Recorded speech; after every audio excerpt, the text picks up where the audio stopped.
All right, we're recording. Thank you for tuning in to the Electric Church Podcast. My name is Craig. I am the founder of the Electric Church Podcast. And today I'm joined by... Tom Fanjoy. All right, Tom, why don't you go ahead and tell us a little bit about yourself? Sure. I am Brainerd, born and raised in Brainerd, Minnesota. I've been in construction most of my life, but recently in the last 13 years I've been doing flooring. I own my own small business doing flooring installations and some sales. Started out as a young guy helping my dad, small jobs, and built myself up from 17-year-old kid with my first child myself to owning my own business and, working in the community that way. Yeah. And now I've got a couple guys that sub underneath of me and doing fairly decent in the local area. Yeah. So, All right, good for you. nice. Yeah. So how did you transition from construction specifically to tile? So, actually, I don't enjoy doing a lot of tile. I do some of it, but I stick more to hard surfaces like hardwood flooring and vinyl plank, and Okay. I do a lot of carpet too. Okay. But I don't know. My dad was a contractor, so as a kid, I did all sorts of stuff. Mm-hmm. And once you kind of get versed in that mechanical mindset of doing things, doing roofs and drywall and framing and whatever, it hit with the when everything kind of hit the fan with the housing the crisis. housing crisis. Yeah, 2008. Everybody seemed to be still painting and flooring. Okay. So my uncle. Yeah, no new construction happening, but still renovations. Yeah, absolutely. People Sure. were putting money into their home, but they weren't building new places. Yeah. So my uncle was a flooring guy, so I got in with him and started doing things on the side, and I just realized that it was keep you busy all kind of year or all through Sure. the year. So just found your niche. Right. Found the niche. Absolutely. Cool. Yep. I get tired of being on my knees sometimes. But Yeah, and say that is definitely got to be the worst part about doing flooring is all the work's on your knees. Yep. Yeah. One of the guys that works for me is 52. Duh. Yeah, and he's still going at it, but he's had some issues. Yeah, I imagine So- lower back too from being hunched over. Lower back, neck, Yeah. knees. You Yeah. know, and you'd be surprised my ankles hurt because when you're on the ground, you're. Oh yeah, the way you're cocking your feet. Yep. Sure. And your Yeah. knuckles from walking around on the ground, I feel like yeah. an ape half the time. Yeah. Yeah. Oh, yeah. Good times. Yeah, right. It's Keep good care of yourself though. I mean, pretty good. you're in pretty good shape. Yeah. You hit the gym quite a bit, or No. no? I Just- used to. Just all from physical work. Pretty much. Oh, I used to box. I think that kind of set into it. Oh, sure. Yeah, I boxed for, 9 years. Oh, on really? and Just off. like golden gloves. Golden Gloves, yeah. In Yeah. 2009, I won Region 3 championship. Went to the Upper Midwest. I actually fought a guy who's pro. He's a big-time pro. He's out of the center discipline, or circle of discipline in the Twin Cities. His name's Jamal James, and he's a local Minnesota guy that is doing really well in the pros. Okay. So that'd be something cool for locals to look up, too. Yeah. You think any of those videos are got any tape online or anything? I've got a You few boxing? fights online. Yeah, I've got 4 or Cool. 5 of them, and I think they're all the bad ones where I got my ass kicked. Like when Yeah. I fought Jamal, he pretty much whipped my ass. But, Yeah. Huh. I had no idea you were a boxer. How'd you get into that? I loved boxing growing up. I used to watch it with my grandpa. Yeah. And I don't know. I don't get to watch it much anymore. When I was still at my parents', as a late teenager, it was on ESPN. Like had Friday Night Fights a lot. Oh yeah. And I kept up with it for quite a bit. But now it's just kind of like, Dying out. it's just not. Well, I think MMA has had somewhat of an impact on it, but there's just so much stuff to watch now. Right. I mean, I don't even know when boxing matches are on. I just find highlight reels on YouTube. Yep. They have Wednesday night fights, I think, on ESPN still, and I think they do Okay. Friday night fights. FS1 has a lot of them. In fact, Okay. Jamal James has fought quite a few, and he's always a down card. They always boxing for whatever reason they don't like people from Minnesota. If you're from if you're from the coast or Vegas or Yep. England, Yep, those are the guys that get all the Mexico. publicity, and Yeah. every time he's fought, Puerto if you ever, Rico. right? Yeah. If anytime that guy's fought, whenever he fights, the judges are talking. Well, he's from Minnesota, and they downplay it. They talk, and then he ends up winning. That's weird. I think he's like 23-2 or 23-1. Oh wow. Yeah, So he's doing really well. Yeah, he's done good. He's fought a couple of bronze medalists, I think. Lost to one, won to one, maybe. Yeah. Yeah. Cool. But, yeah, my uncle actually, Joe Bach, was a boxer, and he kind of got me and my cousin, his son, into it. And we were already 18 years old, and it's like I never had interest in it before. I didn't know how to box, and Yeah. it takes a while to learn. It's kind of a skill. Oh, for sure. Yeah. By the time Well, there's many skills wrapped up in it. right, I mean, even if you can, throw a really hard punch, can you jab? Can you step inside? Well, how's your footwork? yep. How's your cardio? Can you get past 4 rounds, or are you winded? Oh yeah. Yeah. Oh yeah. It's even with me. I had to learn. I never got into great shape, cardiovascularly, but I would be strong and I could hit hard. But I wouldn't throw a lot of punches, so I lost a lot of fights just because of the fact I'd be waiting to throw a punch because I'd be out of breath. Yeah. And yeah. I didn't know how to box until by the time I was getting out of shape, really out of shape, when I was like 25, 26. Yeah. By then it was too late. Yeah, for sure. Yeah. Yep. If you don't have it down by that point. Yeah. Right? Huh. Yeah. Well, that's interesting. Yeah. Yeah. Little That's tidbits. cool. Right? Yeah. All right, so some topics we wrote down to talk about. Just recently, the federal government changed the legal age of tobacco purchasing from 18 to 21. I know you, Wayne, fairly conservative, libertarian even. I'm not Yep. sure exactly where you would place yourself. I'm on the right. I'm a little middle on some stuff, but Mhm. I'm kind of probably between like a libertarian and a conservative, I'd say. Okay. You know, Yeah. So you want to give us your thoughts at all on this? whole ordeal. Yeah. Yeah. I just stopped at the station next door, and Uh-huh. I seen they had the sign up, and it just kind of made me laugh a little. And I'm thinking, if they're gonna change all the kids can't smoke until they're 21, or people in general. Yeah. I mean, I don't see how an 18-year-old can be sent overseas. I really Yeah. think they should either bump everything to 21, even with the military. Sure, you can join the military, but you shouldn't be allowed to serve. Sure. Active In duty. combat. Yeah. Yeah. Until yeah. you're 21. That's a good point. Yeah, that at least keep them out of active combat until 21. right. They could get all the Yeah. training they want, Yeah. or Well, 4 years of college in too, or at least Yeah. 3 years of college. They could. Yeah. That's a very good point. Right. I hadn't even thought of that. Yeah, I generally think, all these things should sort of, be one age. It doesn't make any sense to me that you're legally an adult at 18, Yep. but you couldn't drink until 21. You couldn't, and now you can't smoke until 21. You couldn't rent a car until you were 21. I guess I just feel like there should sort of be one standard. If you're an adult at 18, then you should be an adult at 18. And if there's some gray area between you graduating high school at 18, but you're Yep. not really legally an adult until you're 21, then let's create that gray area, Right. But yeah, this seems Bogus. very obscure.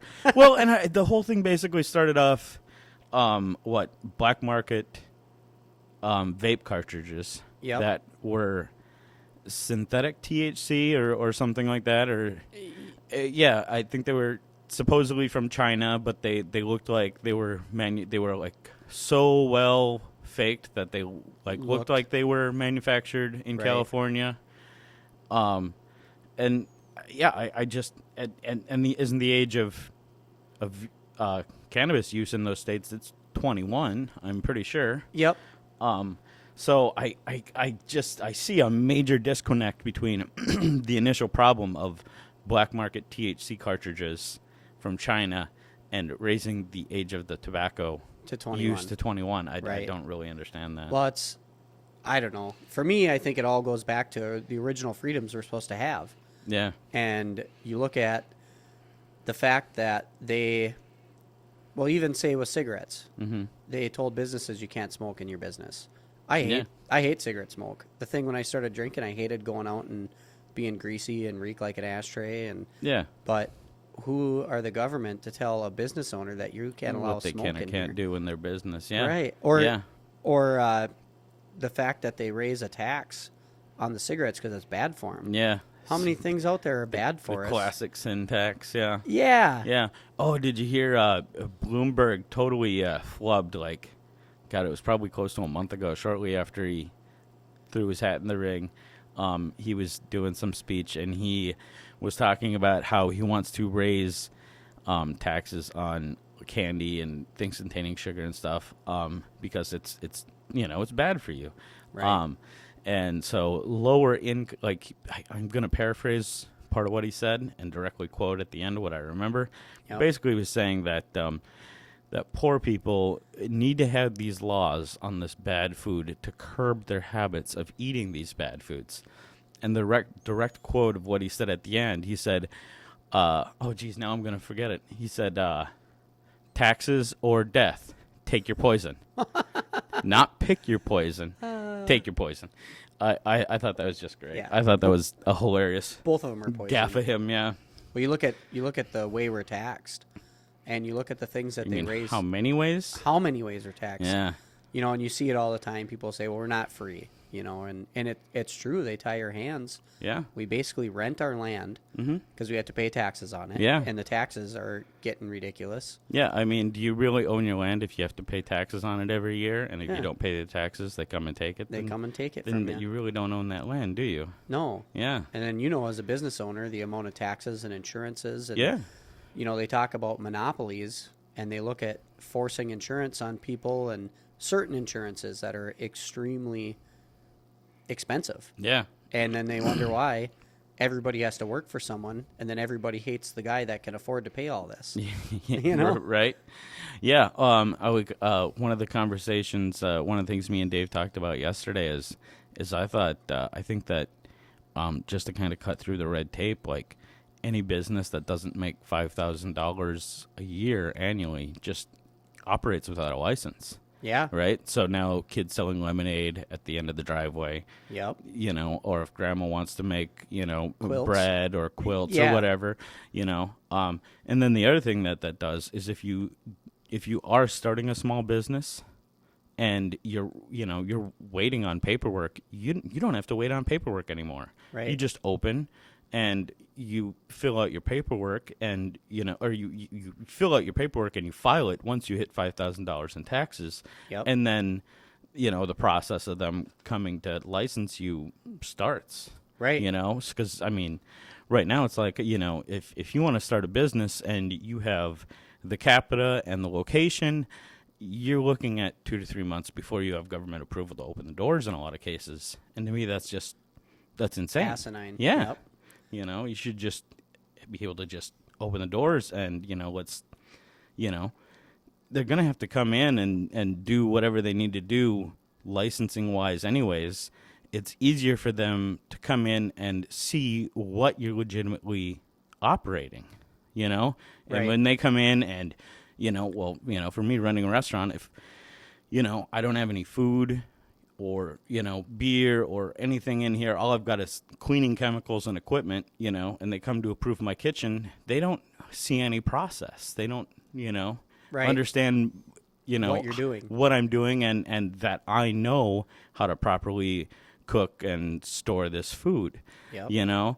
But if I open the doors, file my paperwork, and they're going to be coming in randomly, and checking it. And then, hey, this is wrong, this is wrong, this is wrong. We're closing the doors until this is right. Or, you just have some minor infractions to fit. Your license is coming in the mail. Right. They can do whatever they want from there, but to Start out with in the hole. Yeah, Yeah. exactly. To just sit there and be waiting to Right. open, Well, it's crazy too. I mean, along the guidelines of regulations and taxes, both.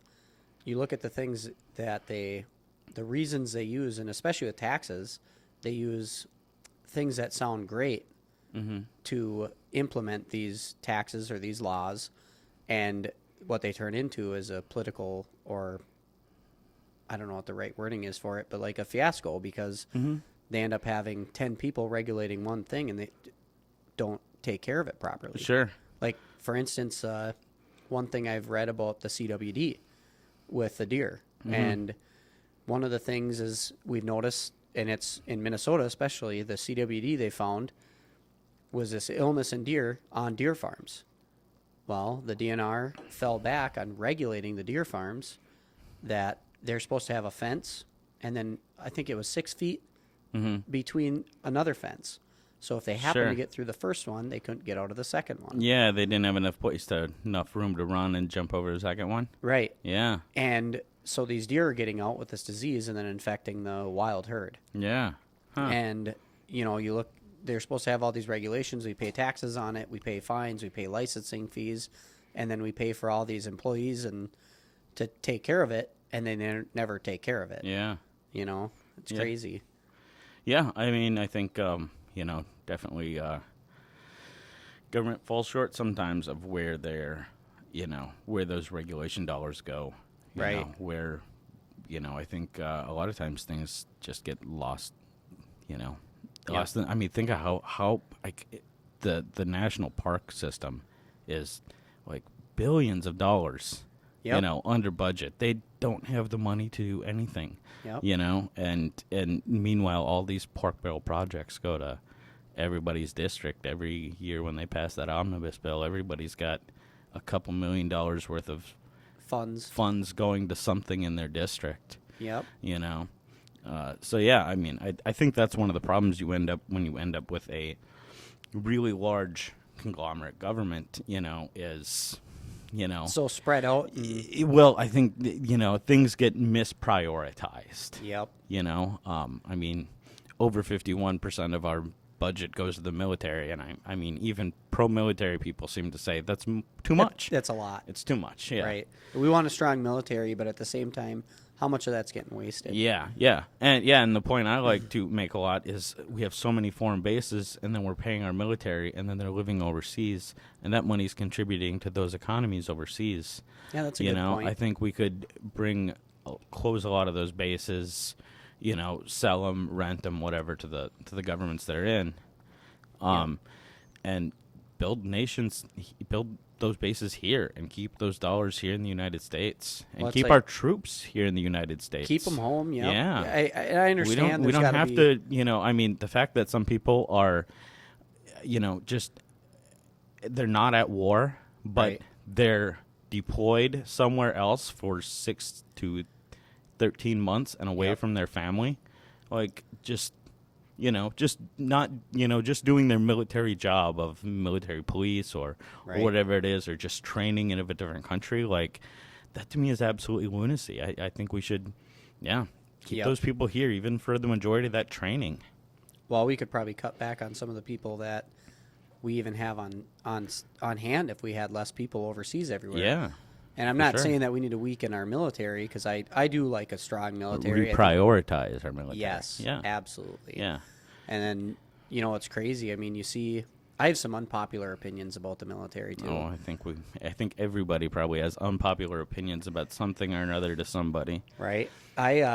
You see the amount of waste that goes through, and it kind of goes back to taxes and bills and stuff. They're always pushing the politicians use anybody as a puppet to get what they want passed, and they'll pass something minuscule in order to get their bill pushed through or in order to get reelected.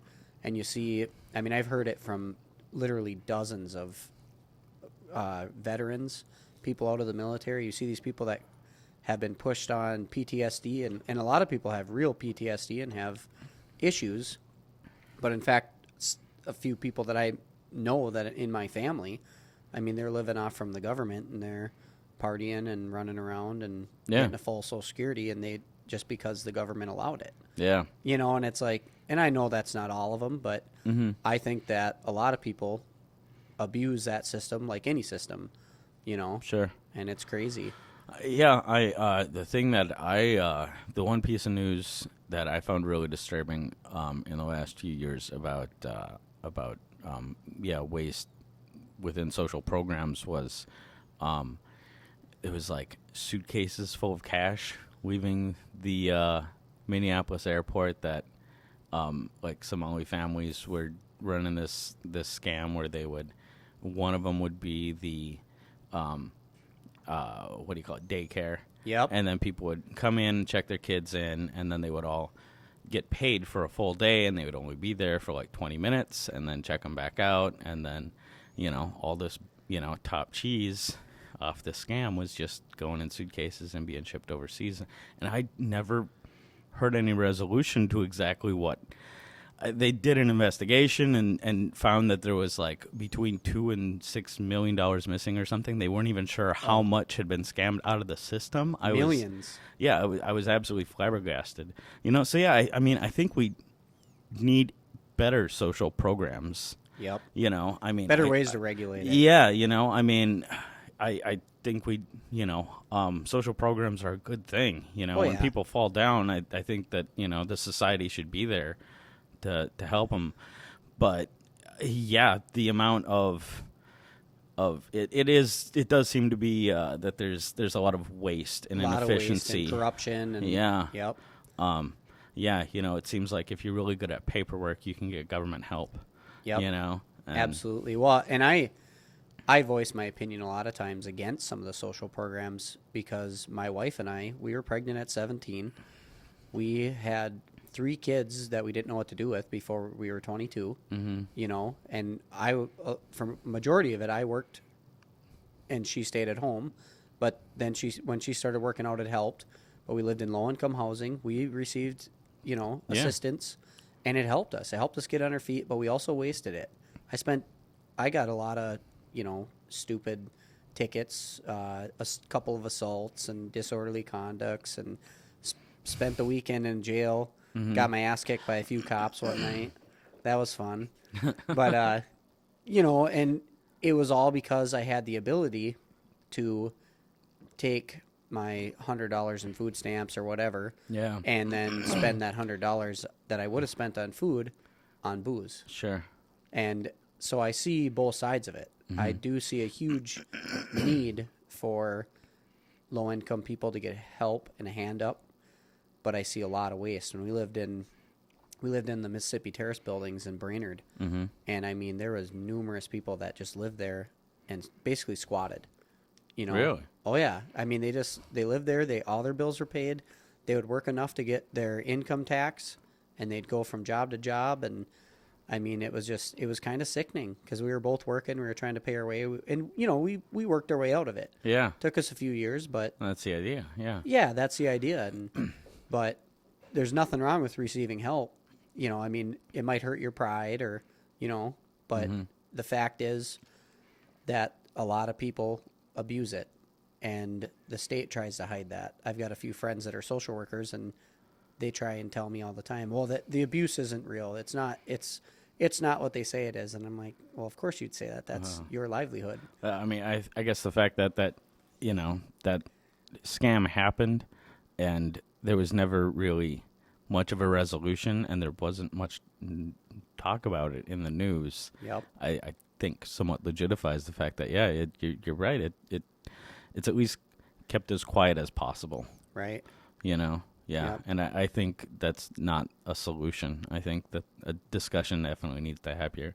Right. Yeah. I think it just speaks to the inefficiency of large governments. Again, I'm for these social programs, but I think overall, communities are in the best place to solve the problems within that community. Right. Brainerd doesn't need a homeless shelter. Los Angeles needs a homeless shelter. Right. I think, rather than being given, X amount of dollars for a program for people in your, county, I think counties should be able to allocate that money sort of as it's needed. Right. Yeah. Find a way to bring the funds. Well, you look at the waste that we have just in our local community. I mean, we just passed, I know we wrote this down for a talking point too, but that referendum on the schools. I have four kids in the school district, and I think it's somewhere around 200 million is what they had the referendum for. Well, so we're, the taxpayers, the landowners, and homeowners are all going to pay for this referendum in these new buildings. And some of the buildings, one of the buildings, a performing arts center, which sounds great. And I think all of it is good for the kids, and I think it's good for our society. But the fact that they're putting on the backs of the taxpayers and not managing their money properly enough to do these upgrades is the problem I have with it. Yeah. And the fact that they, like, say, the Performing Arts Center, it's great for people that perform. It's great for kids that, or, students that do musicals, musicians, everything. But is that going to further the education of the majority of our students? Probably not. Yeah. It's, and then the fact, like, my mom is a teacher's aide, and my dad is a custodian over at Forest View. Both of them work for the school district, and I get to hear a lot of what goes on. Plus, I've done a lot of work in the school districts. Mm-hmm.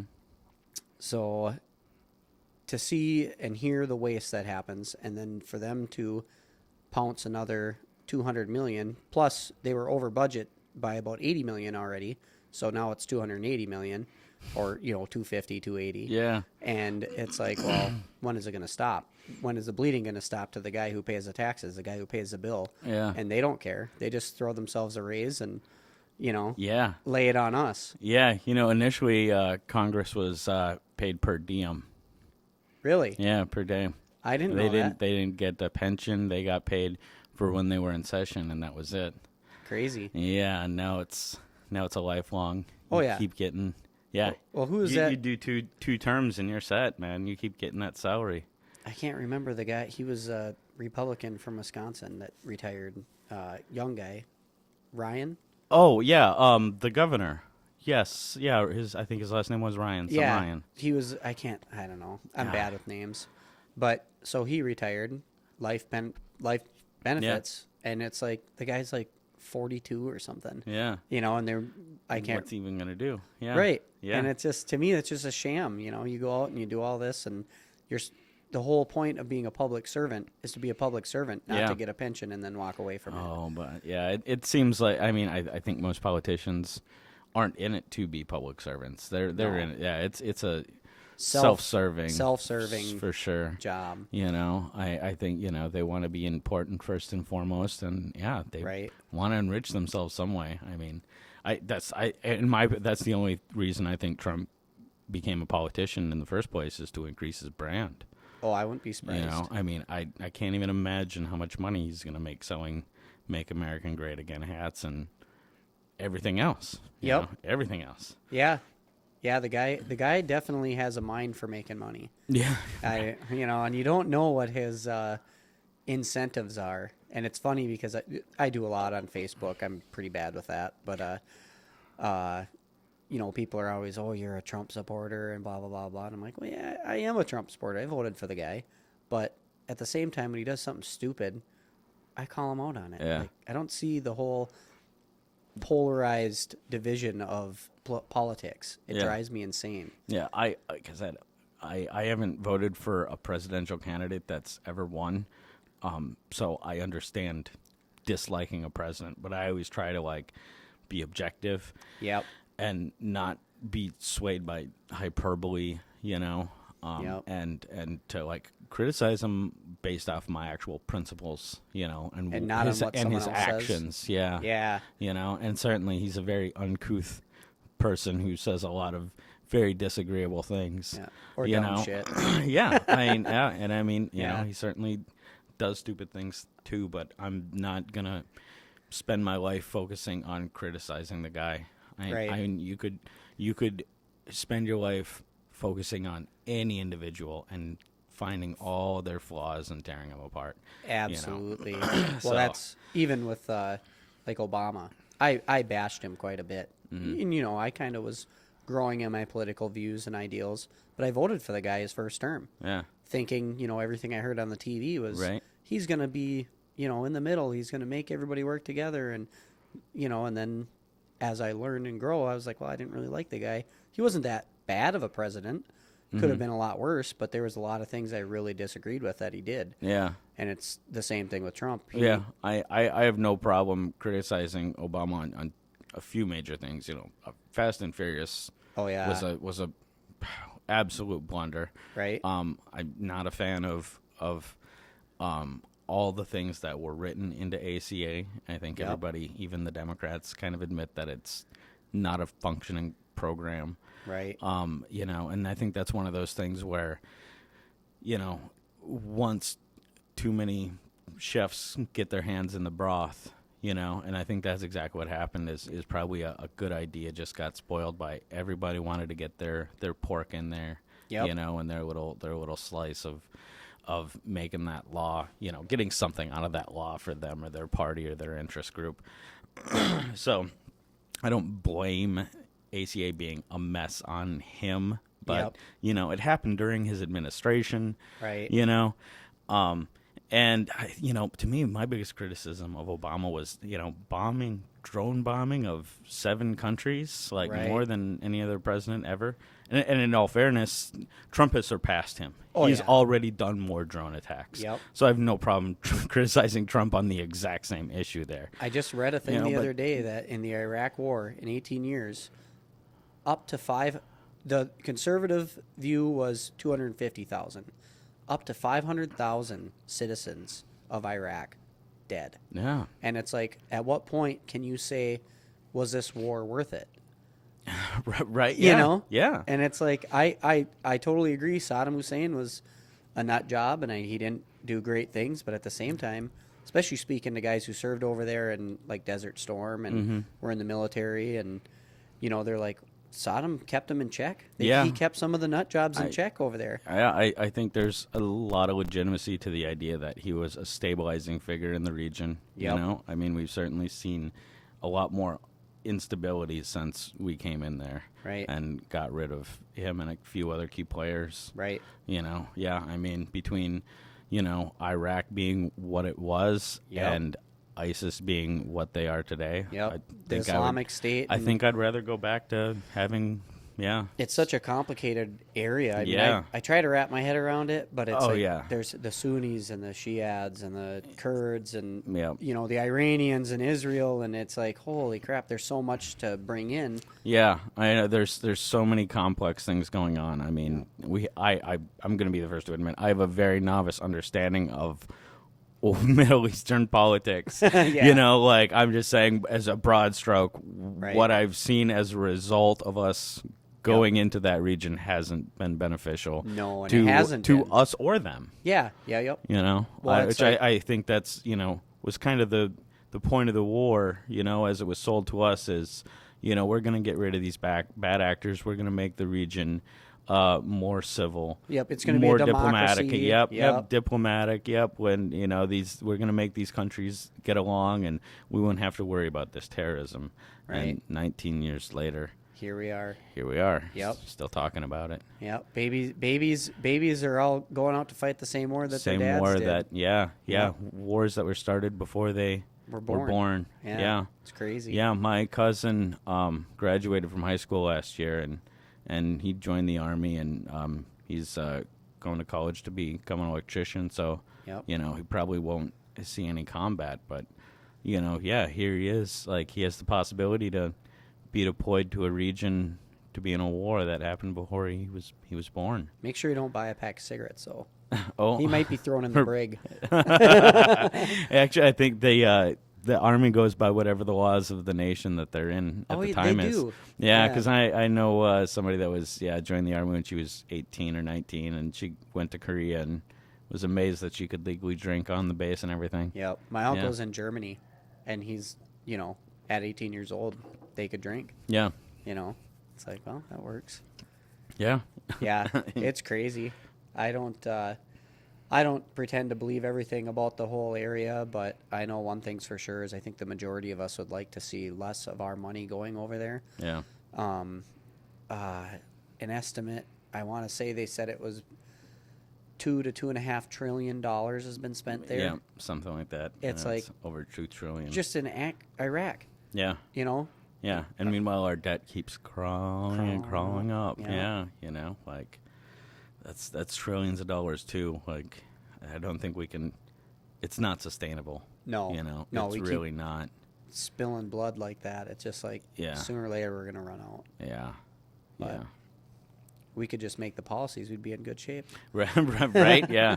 Yes. Me and Tom are here to solve all the world's problems in the Yeah. next hour or so. Absolutely. You know, speaking about polarized viewpoints, I've got a lot of family, and I've got some family members that are super liberal, and I've got friends that are super liberal, and you know, My girlfriend supports Bernie Sanders. does so, she? Yeah. Well, I mean, you could probably I throw think- her out of the car. I but think no. I think she's becoming slightly more conservative as we discuss politics. Bernie's he's a likable guy. He's a very likable guy. And he means Absolutely. well, I think. Yeah, I couldn't agree more. I think Yeah. he is, I think he genuinely cares about people. I think Right. he's probably one of the politicians who isn't self-serving. Yep. But I don't think he has any good ideas on how to solve Right. this nation's Right. woes whatsoever. Just throw money at it, see if it sticks. Yeah, I think that's what we've been doing for, 100 years, and it hasn't worked. Right. So, Yeah. Well, it's like, the war on drugs is going really well. The war on poverty. I mean, all that's going pretty good. So I think if we just throw money and a few officials on it, we should be good. yeah, well, congratulations to the war on drugs for officially winning the war at this Doing point. great. That's another one that I like to go back to our original freedoms. You look at, meth's horrible. Yeah. Coke, Yeah. all that stuff can ruin lives. Alcohol ruins lives. Yeah. I had a cousin that was 600 pounds. Cheeseburgers ruined her life. Yeah. She was gone in her 40s. Absolutely. It's like, at what point is the government going to quit telling us what we can do with our body? Yeah, I that's something me and Dave touched on yesterday too. Is our ridiculous drug policy? Yeah, I don't want anybody to do heroin. Yeah. But at the same time, I don't want anybody to spend years in prison because they did heroin or sold heroin. Yeah. Yeah, I think it's just believe in life, liberty, and property, and if I want to do something to myself that I know is harmful, I don't think the government should be stopping me from doing it. They should just be making sure that the substance that I'm taking is pure and isn't cut with, And hell, as far acid. as that goes, it's a product. Throw a little tax on it. Oh, throw a huge tax on it. Absolutely. Yeah, go for it. yeah. Stop throwing money at the war on drugs and start making it into a revenue maker. Yep, and You know, that's just it. And There's no stopping these drugs from coming in. no the war on drugs. All it's done is made a huge privatized prison system. Yeah. that is It's a like giant problem. big problem. It's like a weight around our neck. That's one of those inefficiency things where they can just, they hand that responsibility off to a private corporation and they write them big old checks. Right. And then, now that's a revenue generator for those corporations. They have no interest in seeing those prisoners go free Oh yeah. or no, rehabilitated. absolutely. They're looking not. at recidivism as a money generating, device. Like it's. A good friend of mine is actually going to court today, and his 14-year-old son. Speaking of getting stuck in the system, 14-year-old son. He's had a couple of violations. He's had, I think he had an assault, and then he's been into 2 fights. Mm-hmm. And at 14 years old, they put him on probation, and he's going to the one of the schools for problem kids and kids that act out. Actually, my mom works there, but they were going to put him in an institution, this ranch they call it, and they didn't even tell him how long he was going to go there. They get down there and they find out that he could be there up to 9 months in this institution. And my friend who dropped him off said it was super sad when he got there. He was overwhelmed by the amount of guys. He said, face tattoos, and he goes, they just look like gangbangers. Yeah. And he goes, and there's bad reviews online, and they wonder why, if you stick a 14-year-old kid with some emotional problems, because he's got some audio visual problems, and he's got anger issues, and instead of trying to help him locally and doing some outpatient stuff, they immediately, well, you broke probation, let's throw you in an institute for 9 months and see how that works out. Yeah, not helping. Not helping at all. Yeah. This crazy.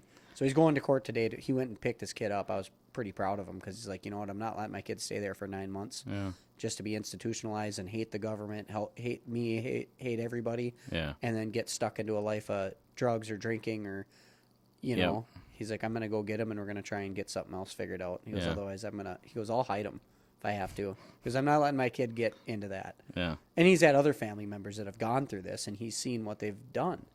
And it's kind of the truth. Once they get you in the system, it's hard to get out of it. Yeah. And like you said, that's what they want. They want to make it that's your what they're paycheck. looking for, yeah. They get more grants. They get more, Mm-hmm. everything. More funding. Yep. Yep, absolutely. Yeah. Well, anything else you want to talk about? No, that's about it. Hey, speaking of polarized things, my aunt told me this one day, and I thought it was really good. She said her parents taught them, family events and stuff. We don't talk about religion and we don't talk about politics here. Every family event they went through, all of that. She said she thinks that's one of the biggest problems with our society now is everybody treated things that way, and now nobody knows how to talk about those things, right? Because they were so hidden. And I think that was such a good saying that I totally agree with. Yeah, one of the things that I wanted to do with this podcast is it seems like there's a lot of echo chambers, and I've said it on the last podcast, and I'm pretty firmly like independent, like in the middle. Right. I really don't like picking a team. Like and I've gone third party for most of my life, my voting life, and still don't really feel comfortable picking that team entirely. I'm not going to join a political party, even if I'm going to vote for them mostly. Right. But there's like I say, there's a lot of echo chambers out there. There's a lot of money to be made, telling people what they want to hear. Yeah. And we've seen, these fringes sort of pop up on the extreme sides of the right and left, and I think we've had a more and more difficult time talking to each other, especially since 2016. Yep. That was a very strange year. Yep. And I think I think that's starting to wash out a little bit. I think so too. A little. But I wanted to have a place, a marketplace for ideas where people can talk about ideas in a diplomatic fashion, and we can just sit and kind of hash these out and not, jump to assumptions about what the other person thinks or, sort of be accusatory or demonize, I think in America we tend to sort of demonize one political side and then deityize the other side. Yep. Man, those people that were like all in on Obama, that was, borderline worship, and the same thing's happening now with Trump. Yep. And I think that's just sort of a toxic way of looking at politics in general is, that very saying, like, the lesser of two evils. Like, well, neither one of these sides are really evil. Like, they have different ideas on how to solve problems, and how to address different things in our society. But I don't think either side is inherently evil, And I think the, compromise happens between those two sides. That's how all bills get passed, So, like, being a hard line and not being able to have a discussion with somebody who voted differently than you, and taking a hard line when the person you voted for they're going to compromise with the other side, It seems just, it doesn't seem to be helping our society. I mean, So I'm hoping to just sort of, have an open floor where people can come in here and discuss their ideas in an open way and not get mad and shout at each other and try to act like who's right. It's not necessarily that anybody's right. It's just that we have different ideas. Right. Well, the whole definition of bigoted, I've used it 100 times because people will, just for instance, conservative platform, they say, well, that guy's a bigot. Trump's a bigot. He's this, he's that. And so I've had to literally screenshot the definition of bigoted, and it basically is just that you can't handle someone else's point of view. You don't, and it's like that's so many people are bigoted, and it's insane. And when it comes to politics, truth be told, we need both parties, absolutely, or both types of thinking, and any type of thinking. Yeah. Otherwise, we're never going to come to any true good idea. I mean, you look even to the beginning. Look at how they fought like crazy. It was and then it was all compromise. Right. The nation the government system that we set up, has been copied repeatedly. Yep. Because I think they did figure out some good stuff. Right. I think we've swayed more and more from their initial thought, and We that's have. and that's where things have gotten, like, I mean, people forget, like, the 10th Amendment is that, hey, any rights not reserved in here, it's for the states, Yeah. and that just seems to be gone away, and Well, that's the federal one of the government takes it. biggest lies that I think today's school districts push is that, or school system, about the Civil War.